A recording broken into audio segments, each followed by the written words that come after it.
ಸ್ವಂತ ಮನೆಗಿಂತ ಆ financial freedom ಅನ್ನೋದು 10 ಪಟ್ಟು ಸುಖ ಕೊಡುತ್ತೆ.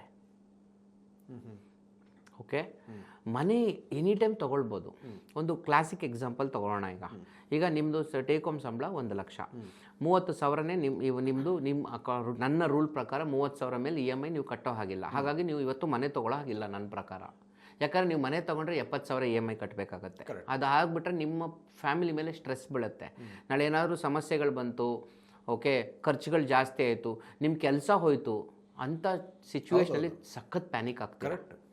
ಆಮೇಲೆ ಬೆಳೆದ ಮೇಲೆ ನಿಮ್ಗೊಂದು ರಿಟೈರ್ಮೆಂಟ್ ಸೂರು ಅಂತ ನಿಮಗೆ ಬೇಕು. ನಿಮ್ಮ ಮಕ್ಕಳು ಎಲ್ಲಿ ಹೋಗ್ತಾರೆ, ಎಲ್ಲಿ ರಿಟೈರ್ ಆಗಿ ಯಾರಿಗೂ ಗೊತ್ತಿಲ್ಲ. ಇವತ್ತು ಕರ್ನಾಟಕ ತಮಿಳ್ನಾಡು ಆಂಧ್ರ ಜೊತೆ ಫೈಟ್ ಮಾಡೋ ಪ್ರಪಂಚ ಇದಲ್ಲ. Karnataka is fighting with Belgium. Tamil Nadu might have to fight with for example some African country, South Africa. ಹಾಗೆ ಪ್ರಪಂಚ ಬದಲಾಗ್ತಾ ಇದೆ. ಎಷ್ಟೊಂದು ಜನಕ್ಕೆ ಮಕ್ಕಳು ಎಲ್ಲಿ ರಿಟೈರ್ ಆಗ್ತಾರೋ ಅಂತಲೂ ಗೊತ್ತಿಲ್ಲ. ಒಂದು ಕ್ಲಾಸಿಕ್ ಎಕ್ಸಾಂಪಲ್, ನನ್ನ ಫ್ರೆಂಡ್ ಅವರ ಮನೆಯೇ ಇದೆ ಇಲ್ಲೇ ಚಿಕ್ಕಲ್ಸಂದ್ರ. ಅಲ್ಲಿ ಅವರಪ್ಪ 60-80 ಸೈಟಲ್ಲಿ ದೊಡ್ಡದಾಗಿ ಬಿಲ್ಡಿಂಗ್ ಕಟ್ಟಿದ್ರು. ಅಣ್ಣ ತಮ್ಮ, ಒಬ್ಬ ಅಮೆರಿಕಲ್ಲಿದ್ದಾನೆ, ಒಬ್ಬ UK ಇದ್ದಾನೆ. ಅಷ್ಟು ದೊಡ್ಡ ಮನೇಲಿ ಯಾರೂ ಇಲ್ಲ.